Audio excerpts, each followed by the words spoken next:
பலாப்பழம் அறுத்து சாப்பிட போறேங்க. தேங்காய் எண்ணெயை எடுத்து வச்சுக்கிட்டு கொஞ்சம் தட்டில் விட்டுக்கிட்டு கத்திலையும் கையிலையும் தொடவிக்கலாங்க. அதுக்கப்புறம் அறுக்கலாங்க. இது நிறைய பேத்துக்கு தெரியும், தெரியாதவங்களுக்கு தெரிஞ்சுக்கிட்டுங்க.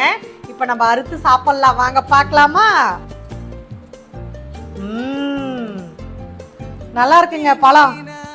இங்க பாருங்க, தேங்காய் எண்ணெயை நல்லா இப்படி தொட்டுக்கிட்டு கையில கத்திலையும் தொட்டுக்கிட்டோம். அப்பதான் இந்த பால் பட்டு பட்டு நமக்கு இதாயிடும், அறுக்கிறதுக்கு நல்லா இருக்கும். இந்த மாதிரி தேங்காய் எண்ணெய் தொட்டுக்கணும். முன்னெல்லாம் 20 ரூபா 30 ரூபாய்க்கு போய் வாங்கி சாப்பிடுவோங்க. நம்ம அதெல்லாம் வாயை கெடுத்துக்கும். இந்த மாதிரி ஆசைப்பட்ட ஒரு பழத்தை ஒன்று வாங்கி சாப்பிட்டு இருக்கலாங்க. அக்கம் பக்கத்துலேயும் பக்கத்துல எல்லாம் இருக்கிறாங்க, ஆளுக்கு 2 தின்னுக்கலாம். சீசன் போகிறதுக்குள்ளார ஒரு 4-5 ஐட்டத்தில் நம்ம வாங்கி வாங்கி சாப்பிட்டுக்கலாங்க. நான் சின்ன பிள்ளையா இருக்கிறப்ப எங்கள் பாட்டி தாத்தாலாம் எங்களை உட்கார வச்சுட்டு சுற்றி வர அறுப்பாங்கங்க.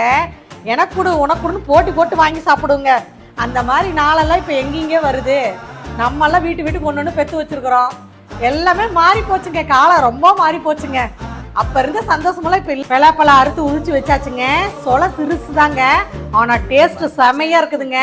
இது நல்லா இருக்குங்க, இந்த சிறுஞ்சோலை தான் நல்லா இருக்குங்க. சீசன் முடியறதுக்குள்ளார இன்னும் 2-3 பழம் வாங்கி நாங்களும் இதே மாதிரி அறுத்து சாப்பிடுவோங்க. நீங்களும் இதே மாதிரி வாங்கி அறுத்து சாப்பிட்டு பாருங்க, ரொம்ப டேஸ்ட்டாக இருக்குங்க, நல்லா இருக்கு.